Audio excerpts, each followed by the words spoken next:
itu hanya buat-buatan. Coba ke sini, teman lihat Pak, sini Pak, sini Pak, nggak maju sini nggak apa-apa.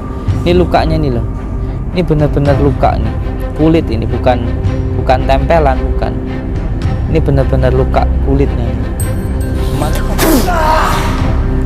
Allahumma sholli ala kamu aja ya kelakuannya jelek kok ngomongin orang.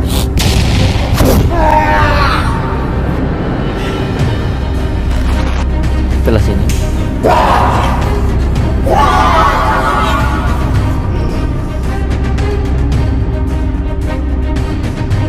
Mati loh.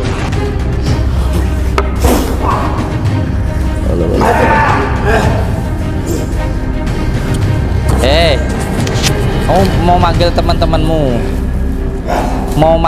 teman-temanmu, panggil semua temanmu. Sini, suruh tarung sama saya. Sini, suruh tarung sama saya.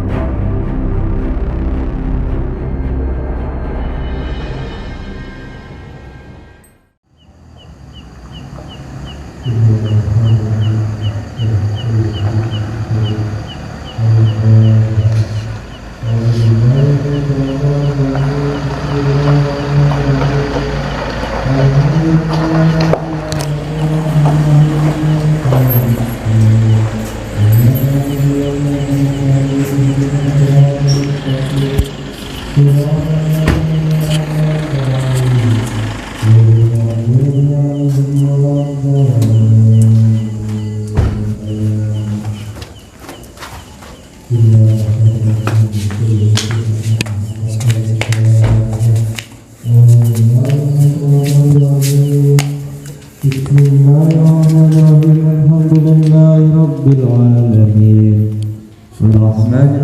Maliki yaumiddin.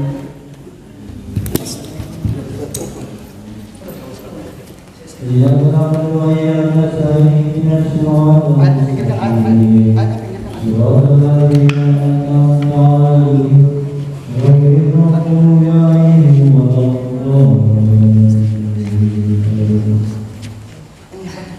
Sallallahu alaihi wasallam.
Samsun anta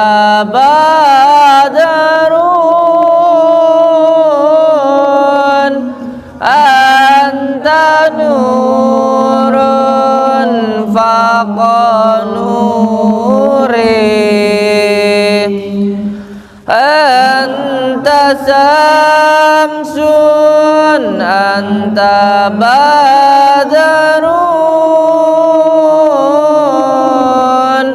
anta nurun faqa nuri anta iksiru wa hali anta misbahu suduri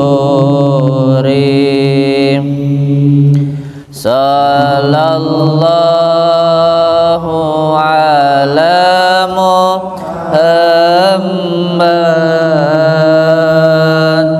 sallallahu alaihi wasallam sallallahu ala Muhammad sallallahu alaihi wasallam sallallahu ala Muhammad sallallahu alaihi wasallam sallallahu ala Muhammad sallallahu alaihi wasallam ya nabi salam alaika ya Rasul salam alaika ya Habib salam alaika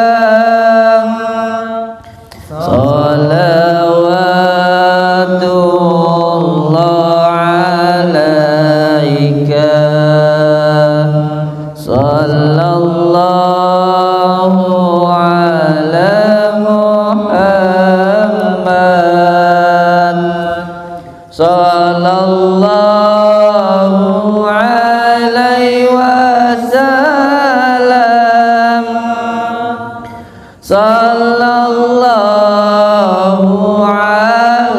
ala Muhammad sallallahu alaihi wasallam sallallahu ala Muhammad sallallahu alaihi wasallam Assalamualaikum warahmatullahi taala wabarakatuh.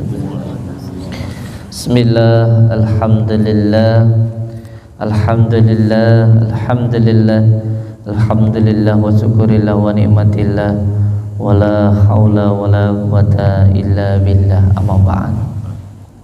Bapak Ibu semuanya, alhamdulillahi rabbil alamin. Di malam hari yang berbahagia ini kita semuanya bisa doa bidoa, bisa bersilaturahmi. Semoga kita semuanya tersambung silaturahmi seduluran selawas yang ulase Gusti Allah. Amin ya rabbal alamin. Mungkin lebih jelas kalau nggak pakai mic ya. Kalau pakai mic gembrubuk ya. Nggih, Bapak Ibu semuanya, alhamdulillah kita semuanya bisa bertatap muka, bersilaturahmi. Semoga kita bisa doa bidoa, saling mendoakan dan menjadi saudara seduluran selawas yang welase Gusti Allah. Amin ya rabbal alamin. Saya yakin dan hakul yakin, ainul yakin bahwa kedatangan panjenengan semuanya ke sini itu semuanya sudah menjadi kehendak Allah Subhanahu wa taala. Bukan atas dasar kemampuan ataupun kemampuan yang ada di dalam diri panjenengan sehingga panjenengan bisa sampai di sini. Panjenengan sampai di sini itu semuanya adalah kehendak Allah Subhanahu wa taala. Maka ketika Allah sudah menghendaki panjenengan untuk sampai di tempat ini, maka saya pun juga memohon kepada Allah dengan sampainya panjenengan ke tempat ini, maka terijabah dan terkabul apa yang menjadi hajat panjenengan semuanya. Amin ya rabbal alamin. Makanya saya itu tidak pernah bingung, tidak pernah susah dengan apapun masalah yang ada di dalam hidup saya, maupun ketika ada masalah apapun yang dari panjenengan yang panjenengan sampaikan ke saya, karena saya yakin panjenengan datang ke sini ini semuanya sudah menjadi kersane Gusti Allah. Maka saya di sini hanya sebagai perantara saja, hanya sebagai sarana saja. Kalau orang Jawa bilang dungane Allahumma mbuh. Jadi semuanya dipasrahkan oleh Allah Subhanahu wa taala. Semuanya dipasrahkan kepada Allah. Panjenengan sampai di sini ya dikersane Gusti Allah, maka ya wes kersane Gusti Allah. Bagaimanapun tah caranya, yang penting kita menjadi sarana. Nanti Allah yang akan menyembuhkan. Ngoten nggih. Jadi di sini saya hanya sebagai sarananya saja, ngoten. Yang terpenting harus ada keyakinan di dalam hati kita bahwa apapun yang terjadi di dalam hidup kita itu tidak ada yang kebetulan. Itu semuanya sudah menjadi kehendak Allah Subhanahu wa taala. Niki malam ini ada Bang Joko Arek ini, atau Kang Joko Arek. Ini saudara kita yang sedang sakit. Semoga segera diberikan kesembuhan oleh Allah Subhanahu wa taala. Amin ya rabbal alamin. Nggih, panjenengan dari mana, Pak? Ulingi. Kalau Ibu dari mana, Ibu? Ulingi. Suami istri apa rumah tangga? 30 tahun. Iya. Sering akurnya apa sering berantemnya? Tuh bapaknya bilang sering berantem, istrinya bilang sering akur ya. Sudah cocok apa belum? Sudah cocok. Kalau belum cocok ya dicocok-cocokkan ya. Nah, orang menikah itu nggak ada yang cocok, yang ada dicocok-cocokkan. Nggak ada orang menikah itu yang sempurna, adanya saling menyempurnakan. Panjenengan sebagai suami ya pasti ada kekurangannya, nama manusia. Sampean sebagai istri ya pasti juga ada kekurangannya. Makanya ndak usah membicarakan keburukan atau kekurangan masing-masing. Kalau kita ndak mau dibicarakan kekurangan kita, ya ndak usah membicarakan kekurangan pasangan kita. Ngoten nggih Bapak Ibu.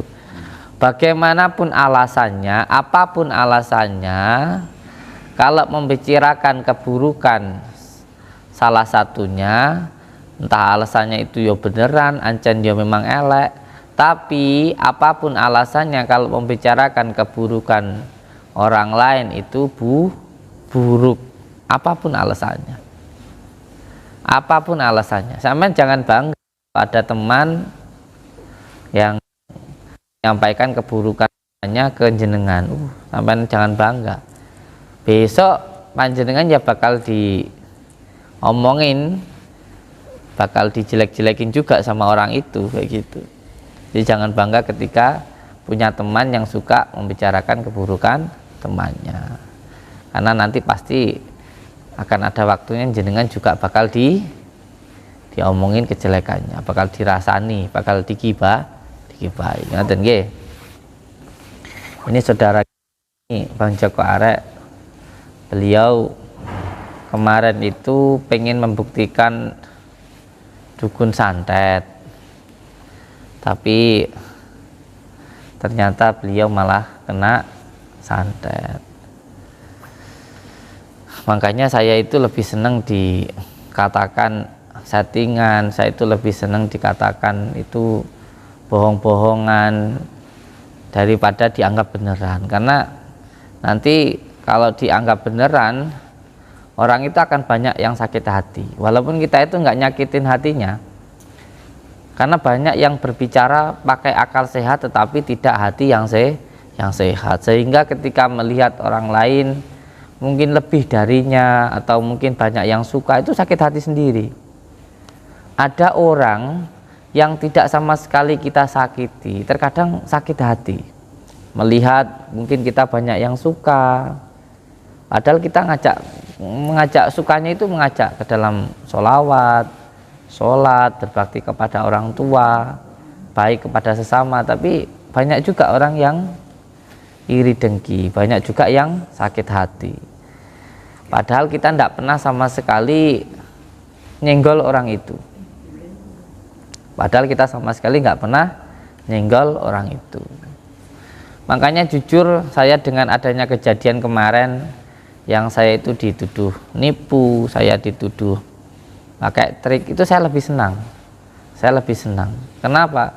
Karena dengan dituduh seperti itu akan membuat diri kita itu lebih dekat kepada Allah. Intinya apapun yang Allah berikan kepada kita itu yang terbaik, dengan dicaci orang akan semakin membuat diri kita mendekat kepada Allah. Ketika kita melakukan sesuatu karena Allah, maka jangan berhenti karena manusia. Mungkin panjenengan semuanya di sini banyak yang gergetan ya, marah sama Kang Joko Arek, ngapain diobati kayak gitu ya. Tapi ingat, orang boleh benci sama kita, tapi kita nggak boleh benci sama orang. Orang boleh menghina kita, tapi kita nggak boleh menghina orang. Harusnya kita senang kalau dihina orang. Kita harus senang kalau dihina orang. Kenapa? Karena bukan kita yang menghina orang. Kita harus bersyukur ketika kita dihina. Bersyukur karena kita bisa merasakan betapa sakitnya dihina, sehingga kita tidak akan pernah menghina orang lain. Ngaten nggih? Insyaallah.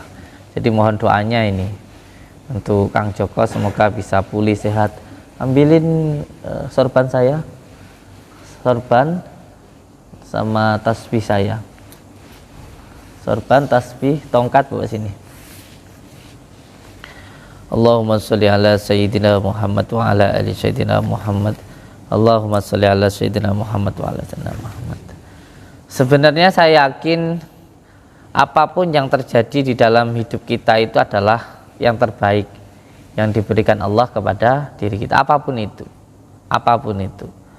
Masiota kita anggap itu sesuatu hal yang nggak baik, tapi sejatinya itu adalah yang terbaik untuk diri kita. Contoh, mungkin kita dapat pasangan yang cerewet, itu juga yang terbaik untuk diri kita, supaya kita lebih sabar. Banyak hal yang Allah berikan sebenarnya yang terbaik untuk diri kita, cuman karena kita itu belum tahu hikmahnya, sehingga kita itu sering suudzon, sering berprasangka buruk. Maka supaya hati kita tenang, jangan pernah berprasangka buruk kepada Allah dan juga kepada manusia. Salah satu caranya supaya hati kita tenang, supaya hati kita tentram, itu kita harus nerimo. Supaya kita bisa nerimo, kuncinya kita harus tahu siapa sejatinya diri kita. Karena untuk mengenal Allah, untuk tahu Allah, kita harus tahu siapa sejatinya diri kita dulu. Dimulai dari apa? Dimulai dengan cara bertafakur atau bermeditasi. Coba dengan amalkan selama 41 hari. Dimulai dengan membaca syahadat 7 kali, sholawat 7 kali, membaca innalillahi wa innalillahi 7 kali, terus setelah itu membaca haqqallah 7 kali, terus sholawat Jibril 441 kali atau 41 kali. Setelah itu dzikir, masuk nafas hu Allah dengan tanpa bergerak sama sekali, diam. Nanti awal-awalnya kayak seperti ada yang cekit kayak gitu, atau mungkin seperti ada yang ngerambat kayak gitu, atau badan tuh gregetan gitu, pengennya itu kayak berontak kayak gitu. Karena apa? Karena awal-awalnya itu nanti seperti sapi atau kebu yang liar, terus setelah itu pertama kalinya dikeluh itu tahu nggak dikeluh itu diikat. Awalnya gunjal-gunjal, nafsu itu awalnya akan gunjal-gunjal, itu harus benar-benar diikat dulu. Caranya bagaimana? Ya sampai duduk tenang, kuncinya satu ya, kuncinya hatinya harus senang. Nanti lama-lama akan tenang, akhirnya jadi tentram. Kalau tenang menandakan ilmunya dalam. Sampai duduk tenang, senyum, rileks, posisi kepala dan tulang belakang ini tegak lurus. Terus setelah itu sampai baca syahadat itu sebenarnya untuk menumbuhkan kesadaran tentang ketuhanan. Jadi kalau ada yang bilang saya itu mengajarkan kesaktian, sebenarnya tidak. Saya tidak mengajarkan kesaktian, tetapi lebih kepada kesadaran. Saya menamalkan, jangan bergerak sama sekali, jangan bergerak, tetap diam, tenang. Hanya sampai merasakan keluar masuk nafas dengan cara dzikir hu Allah. Nanti lama-lama nafas itu akan terasa sangat lembut. Jadi kita itu mencari nafas yang paling lembut yang ada di dalam diri kita. Karena Allah itu sebenarnya ada di dalam hati kita, selalu bersama kita. Di an-nafas, an-nafus, an-nafsiyah afal itu. Lama-lama nanti nafasnya dilembut, nanti yang ada hanya Allah itu, mengikuti irama detak jantung. Dan nanti lama-lama akan hilang semuanya, yang ada hanya Allah. Ngaten nggih. Monggo kalau ada yang mau mengamalkan, intinya harus diam, jangan bergerak sama sekali. Diam, hanya menyebut asma Allah, hanya mensifati sifatnya Allah tanpa meminta apapun, dan tidak perlu membayangkan apapun. Yang penting hati saya praktekkan, diam, baca syahadat 7 kali, sholawat 7 kali, baca innalillahi 7 kali, baca haqqallah 7 kali. Setelah itu baca Jibril sallallahu Muhammad. Setelah itu dzikir hu Allah, hanya mengikuti masuk nafas, hanya mengikuti keluar masuk nafas dengan diam, tidak bergerak sama sekali. Nanti akan ada kayak sini itu kayak ada yang ngerambat cekit gitu, bila ditapuk pak ya nggak ada apa-apa, tapi gagal kalau bergerak, gagal. Kuncinya harus diam, meneng wes. Kalau saya senangnya di depan rumah, di pelataran atau di pinggir sungai, boleh menggunakan aromaterapi seperti dupa, buhur dan lain sebagainya. itu semua masalah yang akan yang ada dalam diri panjenengan, saya yakin karena saya sudah merasakan akan ada jalan keluarnya. Bahkan kamu sakit, obatnya apa itu akan berbicara sendiri tubuh kita itu. Karena tentang diri kita, masalah itu jangan buru-buru curhat sama orang, jangan buru-buru ngomong sama orang. Bahkan ketika kamu sedang jatuh cinta, tidak usah terlalu dengan kata-kata, itu nanti malah rasanya dengan dia sama, nggak usah sering hapus status, nanti tambar, dipendam. Itu semakin dipendam, dia itu semakin bercahaya, dan semakin yang dia semakin diumbar, itu nanti akan menimbulkan aib. Ada terlalu mesra istrinya dengan suami, lalu diumbar di luaran, itu nanti menimbulkan ain. Kecuali kalau kamu sudah tahu ilmunya, nggak apa-apa. Soalnya ada yang seperti itu, melihat istrinya nggak begitu cinta, ngeliat orang lain suka, karena bahayanya seperti itu. Tapi yang jelas, ketika kita tidak melakukan maksiat, insya Allah akan nikmatnya taat. Kalau kita sering melakukan, maka nggak akan bisa merasakan nikmatnya taat.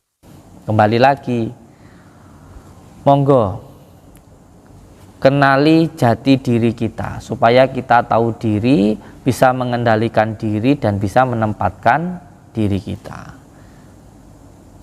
Kawan jenengan praktekan duduk di pinggir sungai atau ketika habis sholat, pokoknya harus ada waktu minimal 1 jam di setiap hari kita itu untuk mensifati sifatnya Allah tanpa meminta apapun. Dan kuncinya harus benar-benar tumakninah, tenang. Tenang hanya bisa tenang ketika hati kita senang. Orang senang hanya ketika syukur. Orang syukur hanya ketika ingat. Orang ingat hanya ketika berzikir. Maka meditasi yang paling mudah, tafakur yang paling mudah, itu dengan cara berzikir. Jangan bergerak sama sekali. Praktekkan 41 hari saja sampai amalkan ini.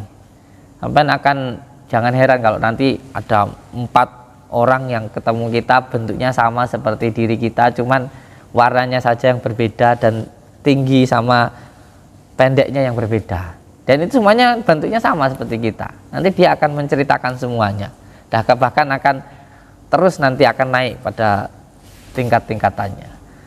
Duduk tenang, jangan berpikir apapun, jangan meminta apapun, kecuali hati kita hanya senang dengan apa yang Allah berikan. Terus jangan bergerak sama sekali, itu makninah.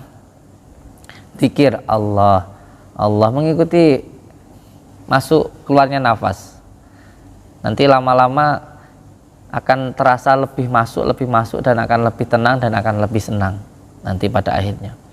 Kalau awal-awalnya yo pasti umek, bahkan geget-geget kayak gitu. Bahkan seperti ada nyamuk yang gigit cekit, kuatnya luar biasa kayak gitu ya. Ada yang ngerambat sih kayak gitu. Jangan ditapu ya nggak ada apa-apa, tapi gagal. Harus diam. Nanti lama-lama akan tenang, karena ini awal-awalnya itu seperti saya bilang tadi, seperti sapi atau lembu yang biasanya bebas selos, nggak pernah hawa nafsunya nggak pernah dikendalikan, terus akhirnya dikekang seperti gonjal-gonjal gitu dalam tubuh kita. Tapi lama-lama nanti nafsu itu kalau sering dikendalikan akan nurut. Tonton nggih, monggo yang mau mengamalkan. Allahumma shalli ala sayyidina Muhammad. Nanti Masya Allah saya akan ke tempatnya yang hijau, ada saya ambilin yang hijau. Kita bantu dulu Kang Joko Arek ya. Iya. Tarik dulu, turunkan dulu. Saya ganti dengan saya. Allahumma shalli ala sayyidina.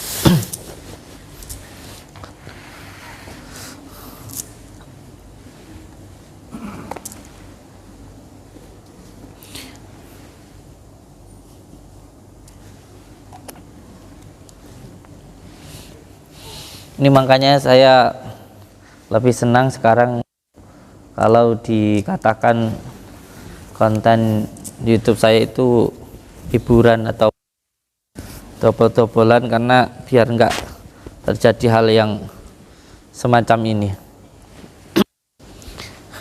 Allahumma sholli ala sayyidina Muhammad. Ya. Astagfirullah. Masih luka.